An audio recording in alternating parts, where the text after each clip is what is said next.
আজকে আমরা আলোচনা করব বাইকাসপিড অ্যাওর্টিক ভালভ নিয়ে।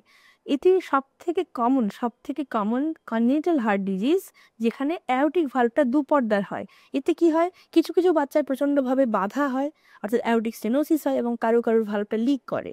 যে ক্ষেত্রে অ্যাওর্টিক স্টেনোসিসটা খুব সিভিয়ার হয়, আমরা সেক্ষেত্রে বেলুন দিয়ে বা অ্যাওর্টিক ভালভটা খুলে দিই, তাকে বলে বেলুন অ্যাওর্টিক ভালভুলোপ্লাস্টি, যেটা কিনা বুক কাটতে লাগে না, আমরা গ্রয়েন দিয়ে গিয়ে খুচকি দিয়ে গিয়ে আমরা বেলুনটা খুলে দিতে পারি ভালভটা। কিন্তু এর কিছু কিছু সাইড এফেক্ট আছে, অর্থাৎ কিনা যখন আমরা ভালভটাকে খুলি তখন কমিশনারগুলো ভালভের কাজগুলো ছিঁড়ে যায়, সেক্ষেত্রে একটুখানি লিক হতে পারে।